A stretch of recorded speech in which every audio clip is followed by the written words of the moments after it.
Amigos, muito boa noite. Segunda-feira é dia do programa Lagoa Debate, aqui na Rádio Lagoa FM e Lagoa TV. A semana que passou foi agitada em função do episódio do desligamento do padre João Carlos Zanella da Igreja Católica. Na verdade, foi o próprio padre João Carlos quem pediu o desligamento. O bispo diocesano Dom Silvio Guterres envidou todos os esforços possíveis no sentido de demover o padre João Carlos dessa sua decisão. Não logrou êxito. A decisão do padre João Carlos de se afastar da Igreja Católica causou muita contrariedade no bispo diocesano Dom Silvio Guterres. Eu diria até uma certa indignação, uma certa revolta. E isso ficou plenamente explícito, perceptível na entrevista que o bispo Dom Silvio concedeu à Rádio Lagoa FM no programa Bom Dia Cidade. Dom Silvio foi contundente, incisivo, por vezes áspero. Em dado momento disse que aos que saem da Igreja Católica pela porta da frente e outros pela porta dos fundos, numa clara alusão ao padre João Carlos Zanella. Bispo diocesano Dom Silvio publicou decreto de censura de excomunhão e suspensão do padre João Carlos do ministério sacerdotal. Foi tornado público esse decreto. Um dos trechos do decreto diz: considerando os fatos recentes que envolvem o padre João Carlos Zanella, presbítero desta diocese de Vacaria e até então pároco da paróquia Nossa Senhora das Dores de Barracão,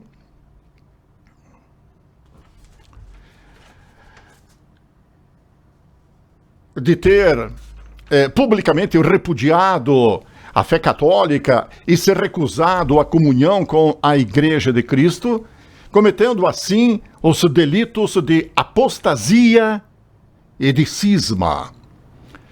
Segundo o Código de Direito Canônico de 1983 e atualizado em 2009, apostasia é o repúdio total à fé cristã, que difere do cisma, que é a recusa em submeter-se à autoridade do Papa ou à comunhão com os membros da Igreja a eles sujeitos, e também da heresia, que é a negação ou dúvida pertinaz sobre qualquer verdade de fé. Foi declarado que o padre João Carlos Zanella está automaticamente excomungado da Igreja Católica, pelo que não poderá celebrar os sacramentos e os sacramentais. De acordo com o decreto, o padre João Carlos Zanella não está mais habilitado a tais feitos e todos os matrimônios por ele assistidos, batizados, bênçãos e celebrações eucarísticas por ele presididas não terão validade e não serão reconhecidos pela Igreja Católica. Dito isso, fica a pergunta: o que faz uma pessoa ser excomungada? No direito próprio da Igreja, a excomunhão é um tipo de pena medicinal. O objetivo das penas medicinais é a cura, a correção do transgressor. Por isso, requer um grau de consciência e liberdade suficientes para poder considerar que quem fez o ato realmente optou por transgredir a comunhão da Igreja.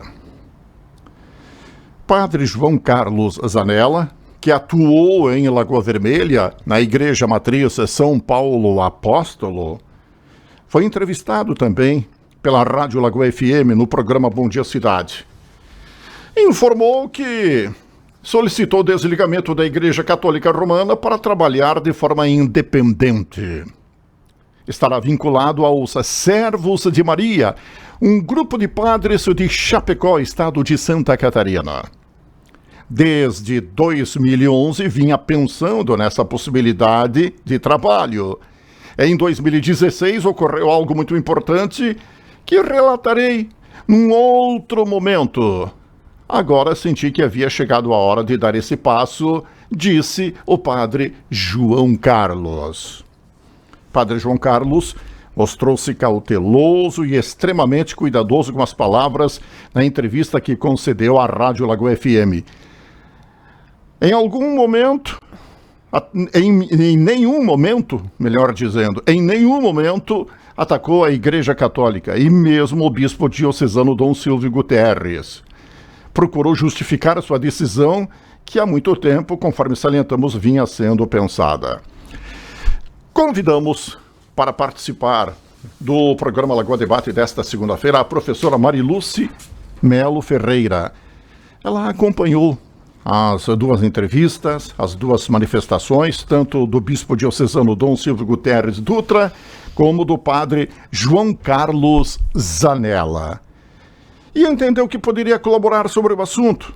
Se dispôs a participar de um dos nossos programas para conversar sobre o papel dos párocos na história do Brasil, em especial na região de Lagoa Vermelha.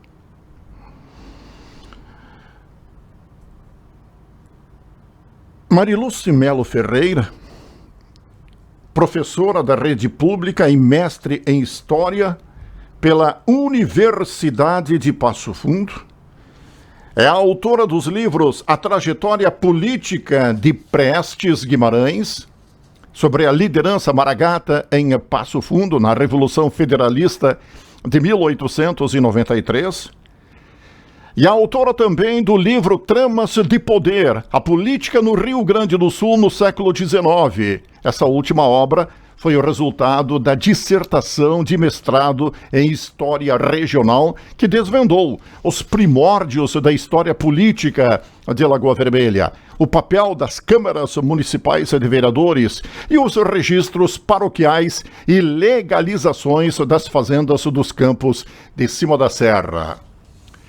Professora Mariluce, muito boa noite. Obrigado pela sua presença aqui no programa Lagoa Debate.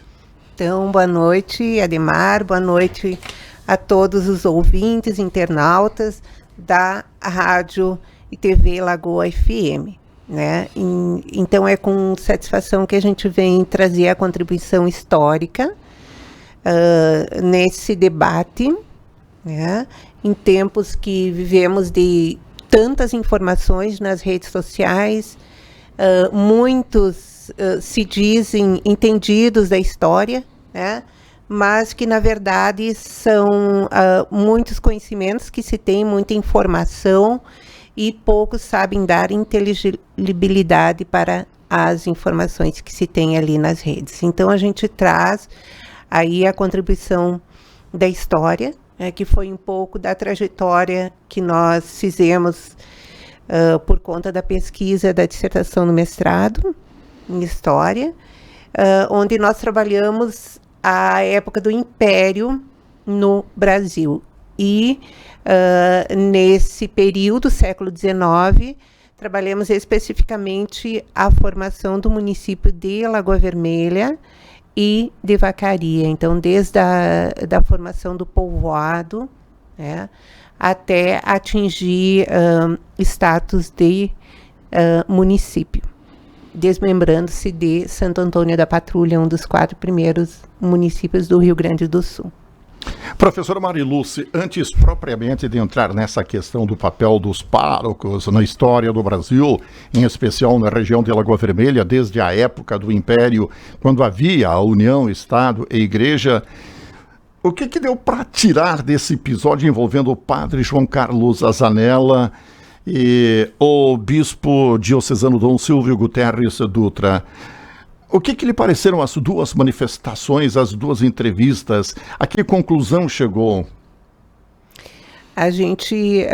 Eu trago aqui o olhar de historiadora, né? Sim. A gente traz o olhar da história nessa questão, trazendo à luz da história, do conhecimento do passado, né? De um passado mais remoto, nós falamos então século XIX, sobre fatos que até hoje se percebem na atualidade, né?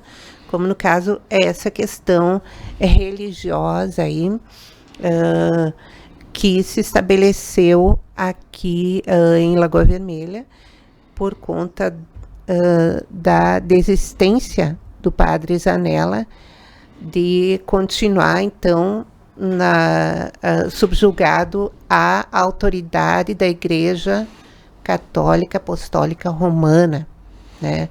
Então, esse episódio foi mais ou menos semelhante ao que aconteceu lá no final da Idade Média, né?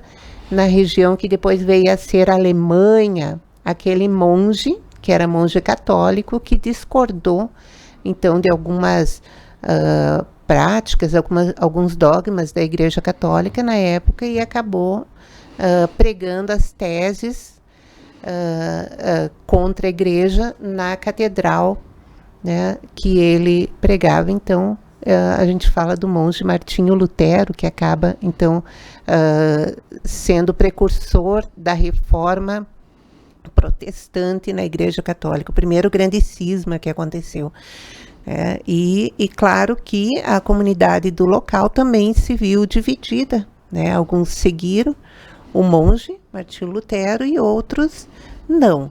Mas eu venho trazer a contribuição no sentido de que se perceba, né, que durante toda a história do Brasil, desde a época colonial, a Igreja Católica teve um papel marcante, um papel decisivo.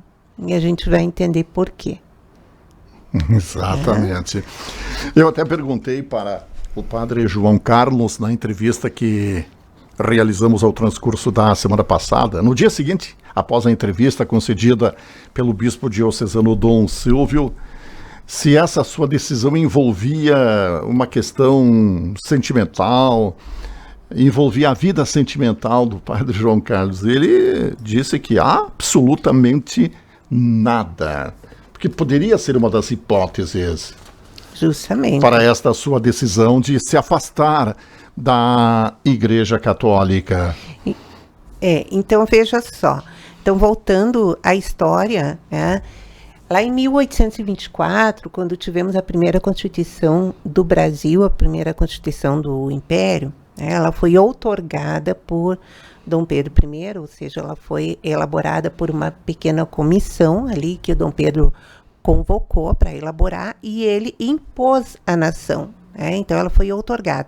Nessa primeira Constituição já determinava que a religião oficial em todo o Império, em todo o território brasileiro, seria a Igreja Católica Apostólica Romana. Então, ali seguia o regime do padroado, né? O que era o regime do padroado? Era um pacto, um acordo entre o Estado português, ainda lembrando que o Brasil se desmembrou do Império Português, e a Igreja Católica, né? O Roma, no caso, o Papa, maior autoridade da Igreja Católica.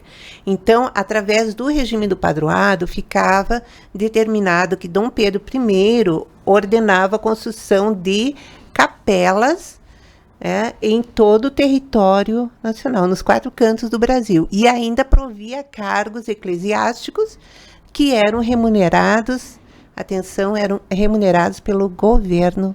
Era o governo que remunerava os párocos. Então, eles acabavam sendo, em todo o período imperial, até 1889, sendo funcionários públicos, pagos pelo Império.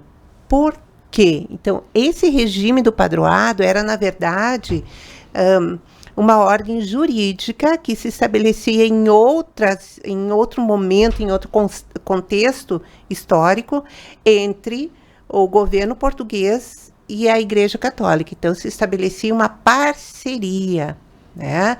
Então, ao rei de Portugal foi concedida a exclusividade da organização e financiamento de todas as atividades religiosas no Império Português. E aí dizemos também no Império Brasileiro, a partir de 1822, a independência do Brasil. Em outras palavras, o Estado português ele tinha a incumbência de cuidar, proteger e divulgar a fé católica nas terras portuguesas. Então, todos os grupos, os estamentos religiosos, desde os párocos e bispos, eles eram mantidos, eles eram pagos pelo Estado português.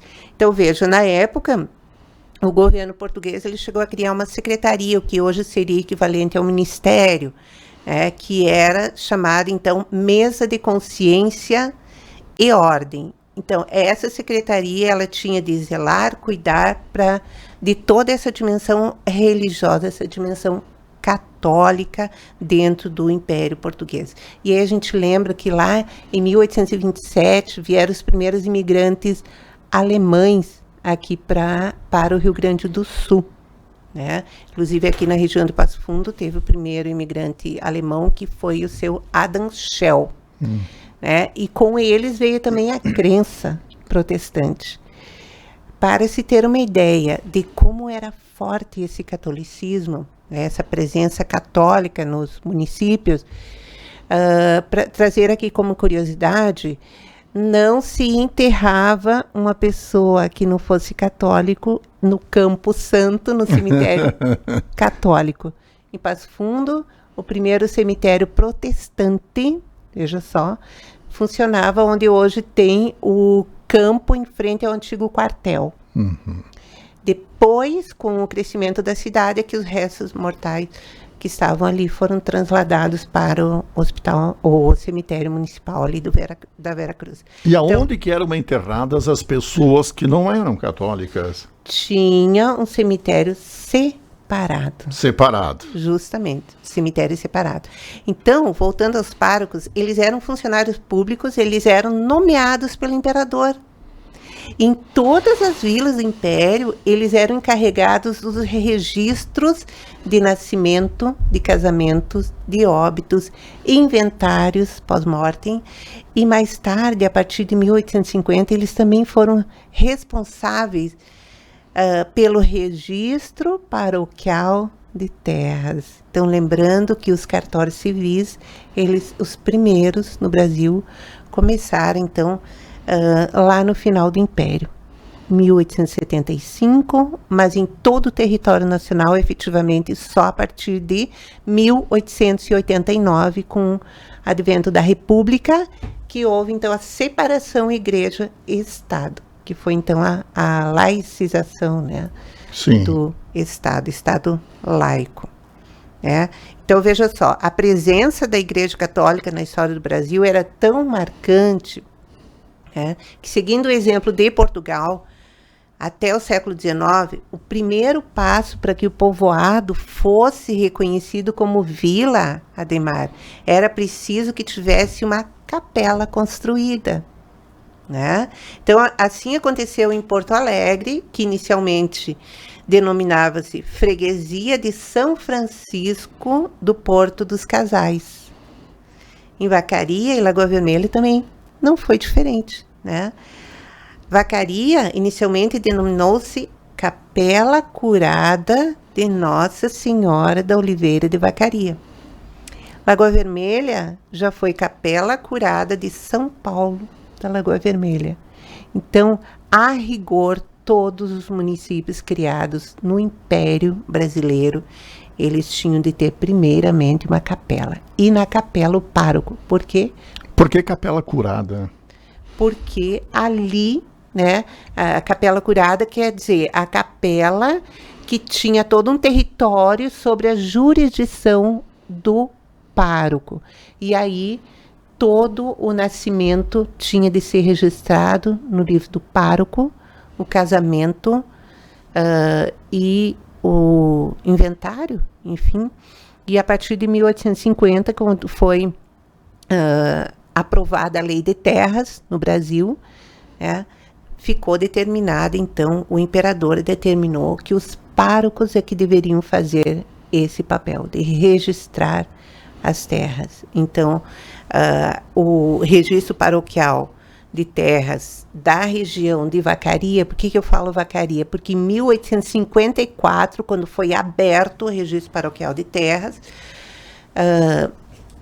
Lagoa Vermelha pertencia à Vacaria. Pertencia à Vacaria. Então, quem assinava esse registro paroquial de terras foi o primeiro pároco designado para cá, Antônio de Moraes Branco.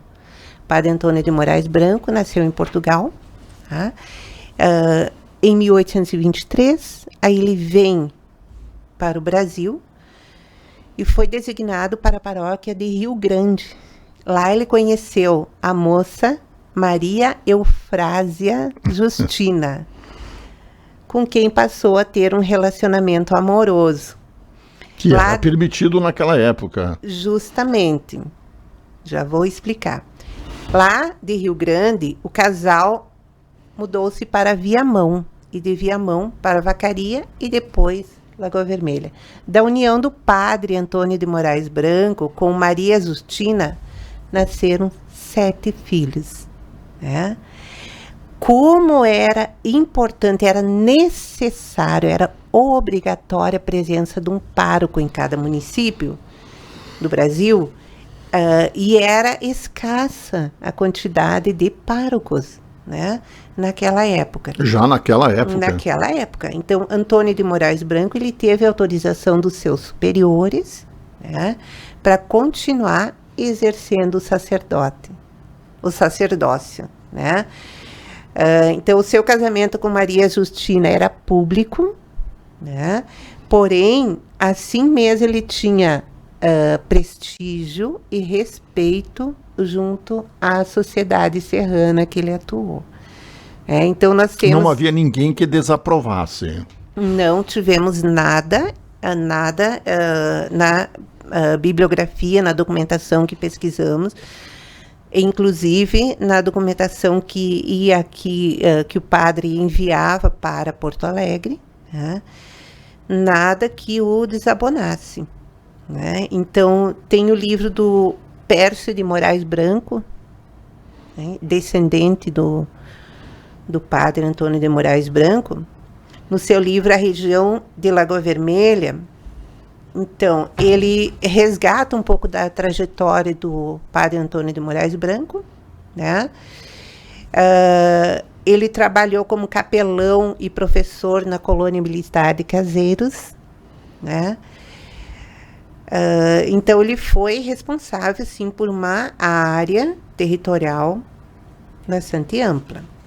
Então, cumprindo a Lei de Terras, em 1850, voltando a esse assunto, foram criados os registros paroquiais de terra em todos os municípios, certo? Então, como que acontecia? O fazendeiro, ele tinha lá a sua terra, e essa terra ela deveria ser informada ao pároco para ele lançar no registro paroquial de terras.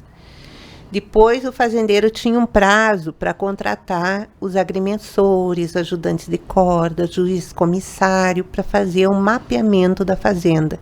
Então, todo o processo de registro e legitimação de terras nessa região de Lagoa Vermelha e Vacaria, eles estão guardados no Arquivo Público do Rio Grande do Sul, que vem a ser, então, o arquivo morto do Judiciário, lá em Porto Alegre, atrás do Teatro São Pedro. Então, as folhas envelhecidas dos registros paroquiais de terra, eles, estudando, os registros, a gente compreende um pouquinho da época, de como era importante e como dava status o possuidor da terra, enfim, o fazendeiro, e eram justamente eles os abastados fazendeiros que ocupavam também cargos públicos naquela época. Por exemplo, vereadores, né? Lembrando que na época do Império os municípios não tinham prefeito municipal. Então, não havia prefeito? Não havia prefeito. A maior autoridade em E havia vereadores, Câmara de Vereadores. Câmara de Vereadores existe na história do Brasil desde a época colonial. Né? Então, nas câmaras de vereadores, a maior, entre eles, no caso aqui em Lagoa Vermelha, eram 7 vereadores. Né? As vilas menores eram 7. Entre eles faziam a votação do presidente da Câmara de Vereadores, que hoje corresponde, então, ao chefe do Executivo Municipal. E outro detalhe, vereadores não eram remunerados. Tá? Então, eles exerciam esses cargos. Também os fazendeiros exerciam o cargo de juiz de paz, né? Delegados, subdelegados, era tudo indicação e não eram remunerados. Eram cargos públicos que davam status, né? E, além de tudo, eles também eram chamados de coronéis da Guarda Nacional. Aliás, a senhora fez referência ao período que Lagoa Vermelha pertenceu à Vacaria, mas depois, num determinado período, num outro período, Vacaria passou a pertencer à Lagoa Vermelha. Então, esse foi um dos assuntos centrais da minha dissertação de mestrado, foi a questão do desvilamento de Vacaria, né, que aconteceu justamente em 1857, né, quando, veja bem, eu falei que os vereadores, eles eram fazendeiros, né, eram todos fazendeiros? Todos fazendeiros, e alguns deles tinham propriedades aqui em Lagoa Vermelha. E aí eles passaram a mandar correspondências para Porto Alegre pedindo que a sede da vila fosse removida para Lagoa Vermelha, de Vacaria para cá, argumentando então que os rios caudalosos, veja só, ficavam no inverno intransponíveis.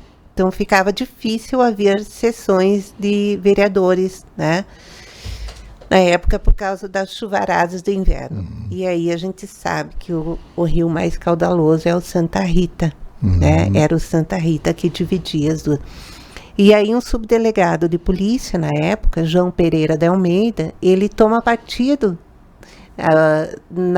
do lado do grupo de vereadores que queriam e fizeram de tudo para a remoção da vila para Lagoa Vermelha. E aí Vacaria volta a ser distrito. Então ele é rebaixado para a situação de distrito.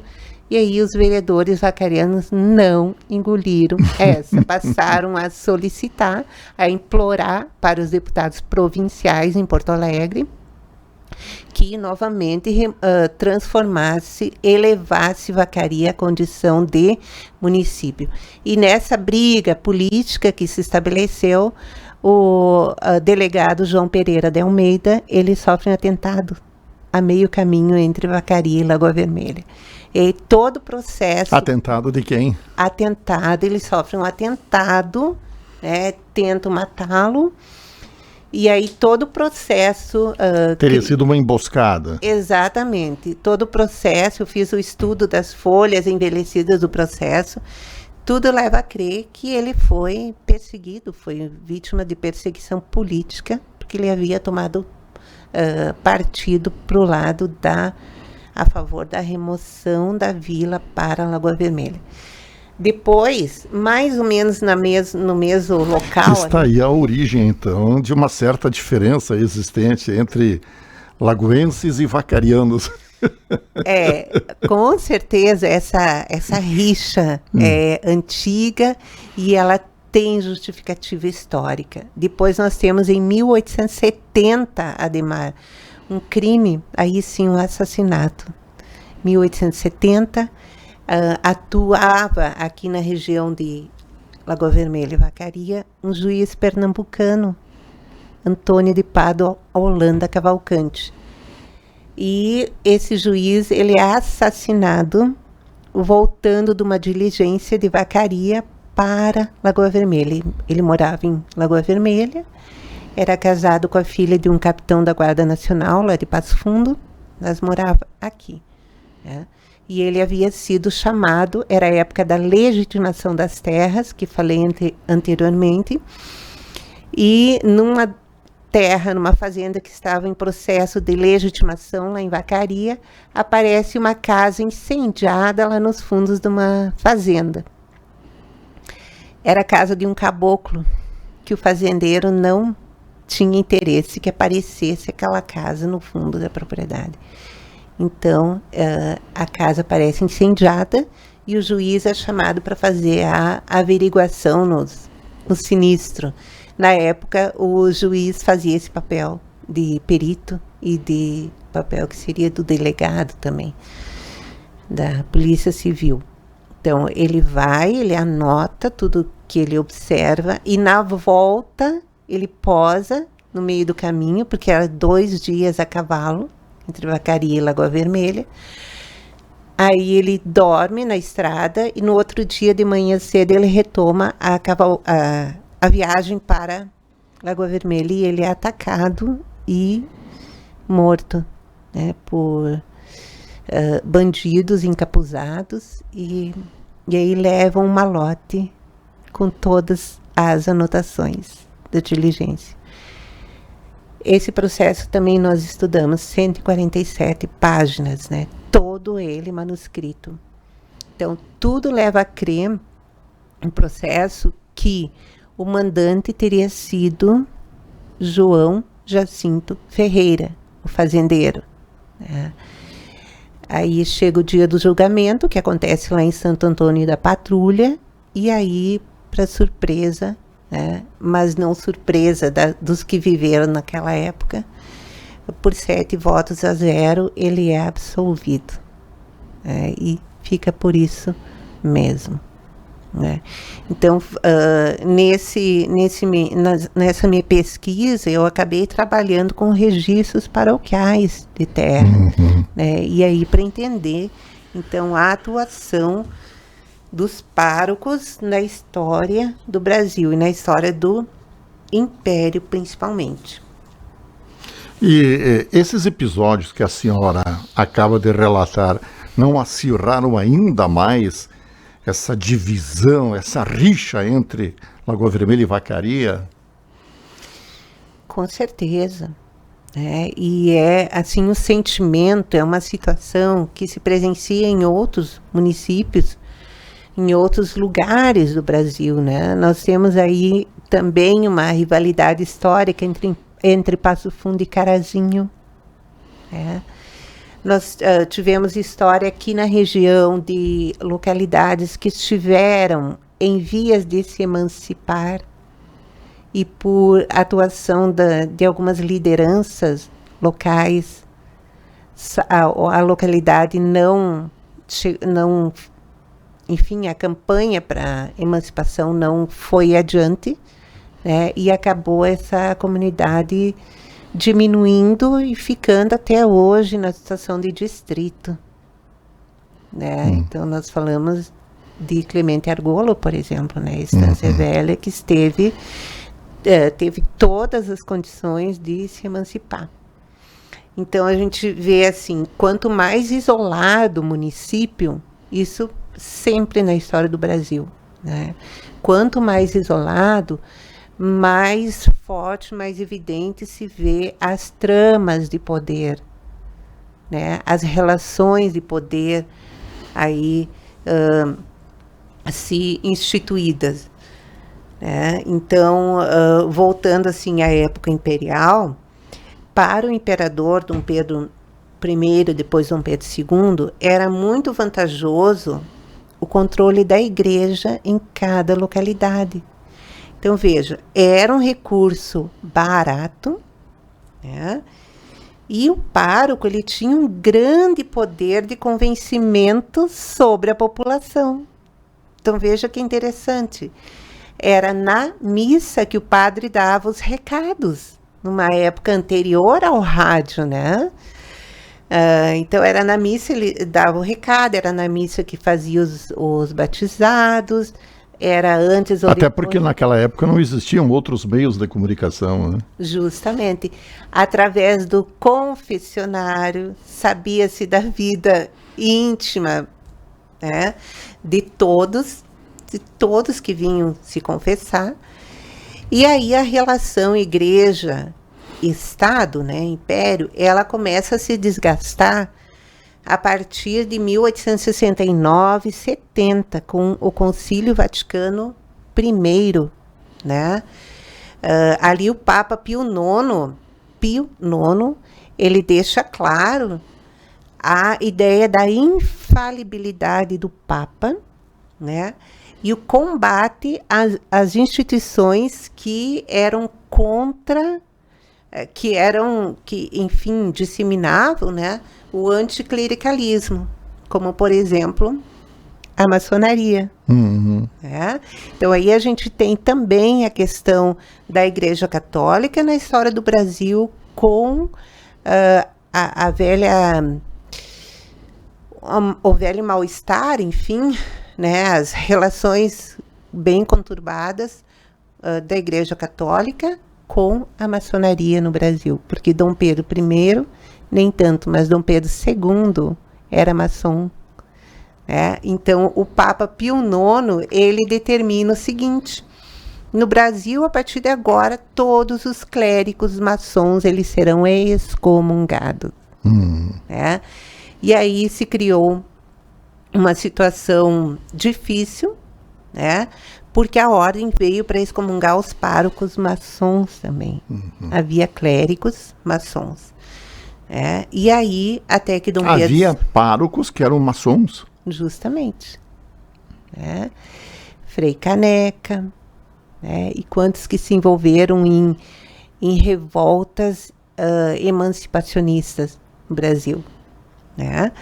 Então, nós temos aí que essa questão aí com a Igreja Católica e a maçonaria no Brasil, ela só se resolveu em 1875, quando finalmente o Papa Pio IX e Dom Pedro II assinaram um acordo garantindo, então, a suspensão da punição aos párocos ligados à maçonaria. Então, a Igreja e o Estado voltaram a ter relações mais ou menos pacíficas por pouco tempo, porque naquele mesmo ano, 1875, o Dom Pedro II determinou que as maiores cidades brasileiras deveriam cumprir o decreto imperial que regulava o registro civil de nascimento, casamento e óbito. Aí foi uma questão de tempo, né? Com a proclamação da República em 1889, a Igreja e o Estado definitivamente se separaram e todo o clero foi afastado da burocracia. Né? Aí tivemos, então, os registros civis. Aonde que a senhora resgatou todo esse material, toda essa história? Mas antes da senhora responder, eu queria enviar uma saudação aqui a Júlia Elisa Argentabeto, acompanhando o nosso programa lá em Pernambuco. Nosso boa noite a Isolda Maria Belan, ao Gabriel Ferreira também, o nosso boa noite. Boa noite ao Crescêncio Ferreira Neto, que é seu esposo. Né? O Gabriel Ferreira fazendo questão de salientar que o programa é ótimo, um ótimo programa, salienta ele. Temos aqui o boa noite também da Neiva Borges Godinho. Muito bom, professora Mari, saudade de você. Nossa saudação também ao Ari de Lima Palhano. Da mesma forma, acompanhando o nosso programa, nosso boa noite. Nosso boa noite ao Everton Pereira. O Everton salientando, saudades, prof. Temos aqui a Diva Giuliatti. Muito boa a sua explanação, querida amiga e colega. E temos aqui também a nossa querida amiga Gisele Reck. Nosso boa noite, nosso carinho. Obrigado por estar acompanhando o nosso programa, Gisele. A respeito de toda essa história, assim, que ela realmente é muito rica em detalhes, em fatos, em acontecimentos. Aonde que a senhora foi pesquisar tudo isso? Pois então, no meu curso do mestrado em História Regional, a temática que eu escolhi foi estudar os campos de cima da serra, porque a relação que eu tenho com esse município é de longa data. Eu sou natural de Passo Fundo. A senhora é natural de Passo Fundo. Seu esposo também é natural de Passo Fundo? Meu esposo é lagoense. É lagoense. É, nascido aqui. Daí essa ligação com Lagoa Vermelha. Justamente, ele é lagoense e cresceu na estância, Clemente Argulo. E nós, de longa data, estamos juntos, então, conhecendo a região. E aí foi me chamando a atenção a rivalidade existente entre vacarianos e lagoenses. Certa vez, quando eu lecionava na Universidade de Caxias, ali no campus de Vacaria, me chamou a atenção que a Universidade de Caxias promoveu um rodeio universitário em Vacaria. E no folder do rodeio, na última página do folder, colocaram um mapa de acesso ao Parque de Rodeios de Vacaria. Então, eles colocaram ali distâncias de Porto Alegre a Vacaria, de Curitiba a Vacaria, de Lages a Vacaria, de Caxias do Sul a Vacaria. E nenhuma mapa, referência à Lagoa Vermelha. Vermelha. No mapa não aparecia a Lagoa Vermelha. Então, também percebi isso trabalhando, convivendo com os vacarianos, né? Que existe essa questão. Aliás, comenta-se também, e eu até dou crédito a esse comentário, de que um dos principais entraves com relação à BR-470 seria o município de Vacaria, porque daí desviaria o tráfego de Vacaria, né? Que fez com que o município vacariano tivesse um desenvolvimento maior. Então, a BR-470 é o que se comenta, né, nos bastidores, e eu dou crédito a esse tipo de comentário, de que um dos principais entraves à concretização da BR-470 seria o município de Vacaria. Um trecho já feito, até Barracão, né? Agora falta esse trechinho aqui que liga a BR-285 a André da Rocha. Pois então, porque essa 285 é uma rodovia que foi feita em cima do antigo Caminho das Tropas. Sim. Então, é uma ligação, é uma via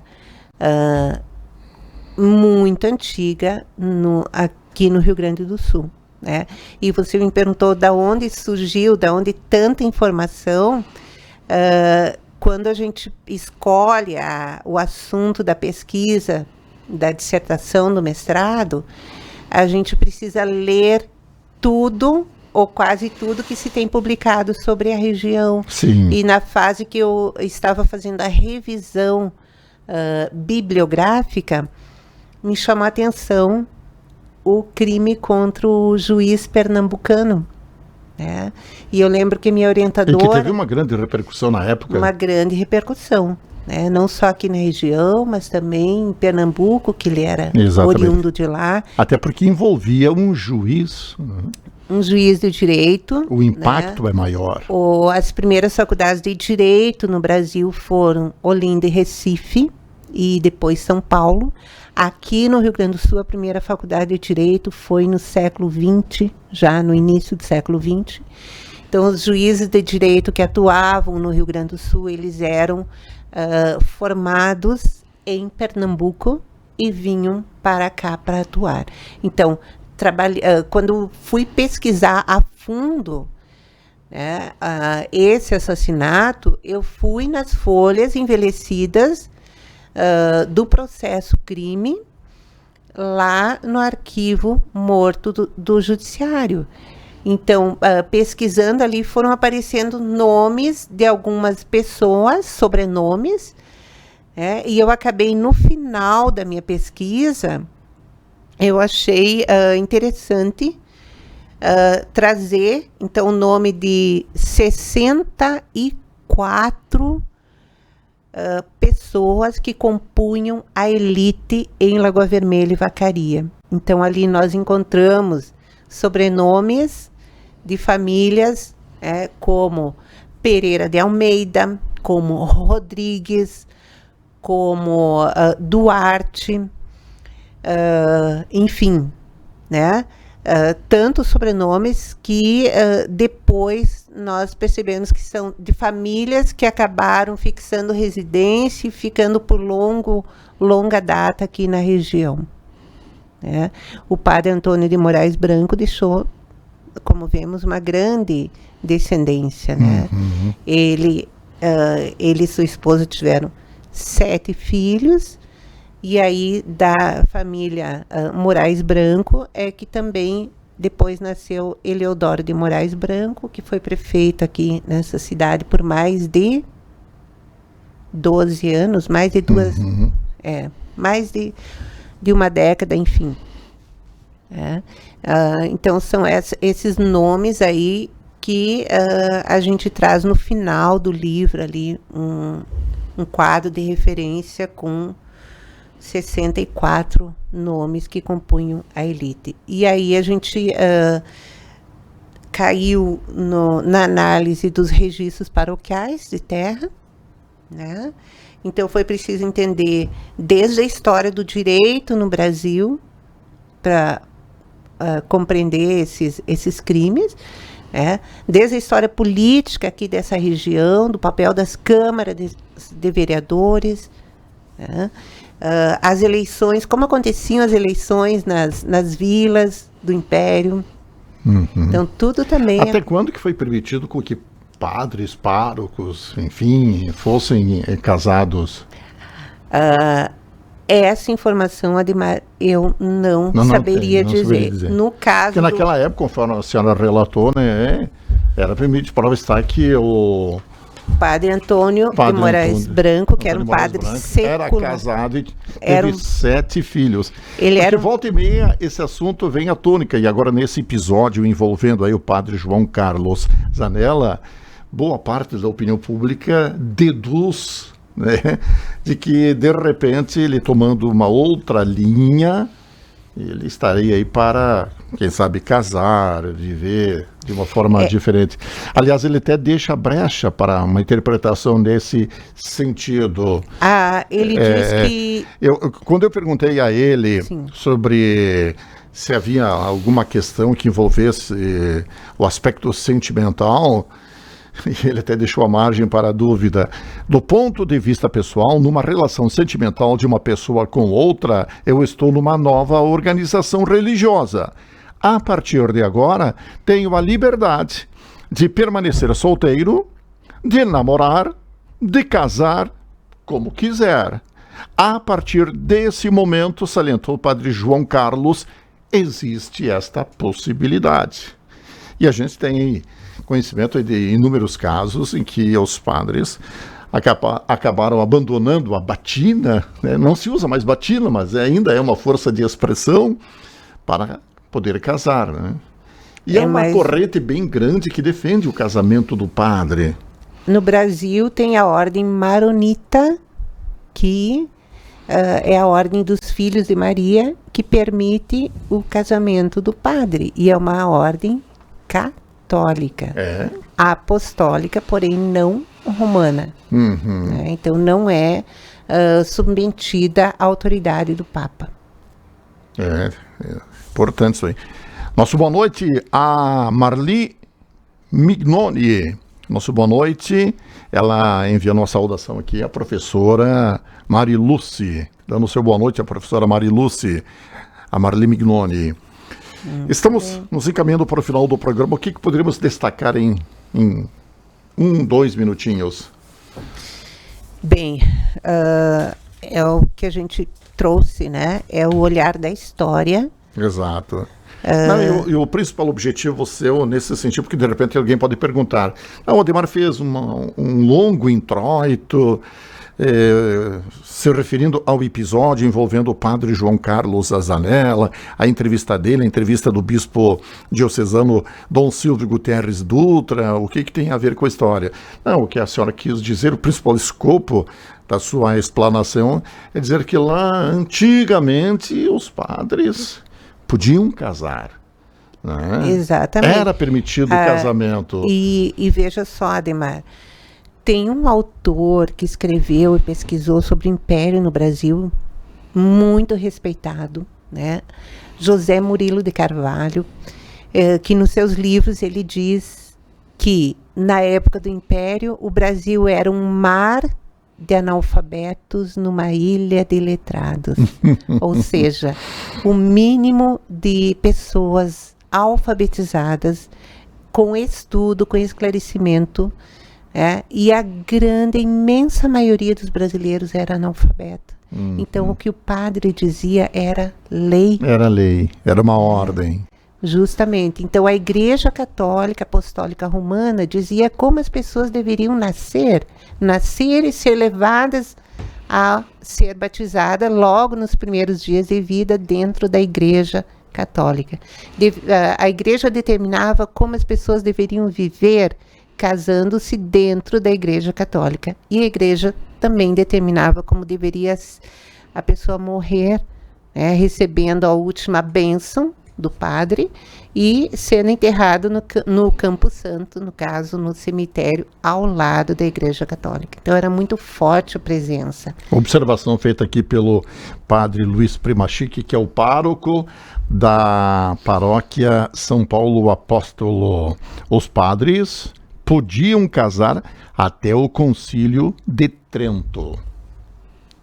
Justamente. Essa situação do padre Antônio de Moraes Branco, eu deixei bem claro que era muito importante, era necessário e era lei ter um pároco em cada município, porque toda a forma de registro que hoje é feita em cartórios civis era feito no livro do pároco, no livro tombo, no registro paroquial. Então, era necessário ter essa estrutura com a presença do pároco.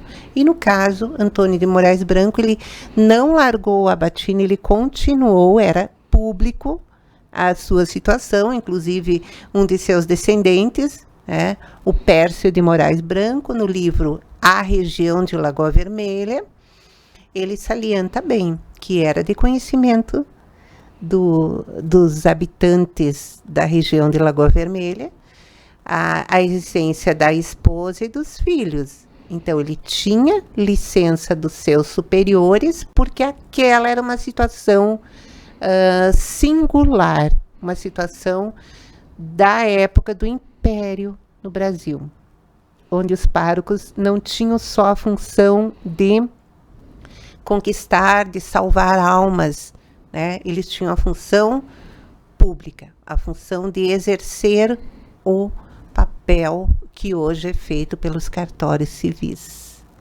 Isso. Temos aqui a diva Giuriati, salienta, faz questão de enaltecer, de elogiar excelente debate e de grande importância para poder entender a história do Rio Grande do Sul. Parabéns e merece destaque. Estamos nos encaminhando para o final do nosso programa, estouramos o horário. Nós queremos agradecer imensamente a professora Marilúcia, que gentilmente atendeu o nosso convite no sentido de participar aqui do programa Lagoa Debate, trazendo essa série de informações, de relatos da nossa história, resgatando a nossa história, fazendo com que pudéssemos conhecer um pouco dessa rica história que temos, especialmente com relação à nossa região, município de Lagoa Vermelha, Vacaria, enfim, aqui é a nossa região. Obrigado pela sua presença em nosso programa e tenho certeza que foi bem interessante a sua participação. Nós que agradecemos o convite, obrigado pelos elogios aí, nossos amigos de Passo Fundo, de Lagoa, nossos alunos, e a gente faz o que gosta, né, que é ensinar história. Sou professora de história há 28 anos. Né? Está na ativa ainda? Na ativa, sou professora atualmente da Escola Agrícola, né? E gosto muito de ensinar história. E a nossa região aqui é muito rica em história. Isso aí, estamos sempre à disposição da Rádio TV Lagoa FM. Muito obrigada e boa noite. Estamos chegando ao final de mais uma audição do programa Lagoa Debate. Queremos agradecer a sua audiência. Obrigado pela companhia. Obrigado por mais uma vez estar com a gente. O nosso programa volta na próxima segunda-feira, às 20 horas. Até lá, boa noite.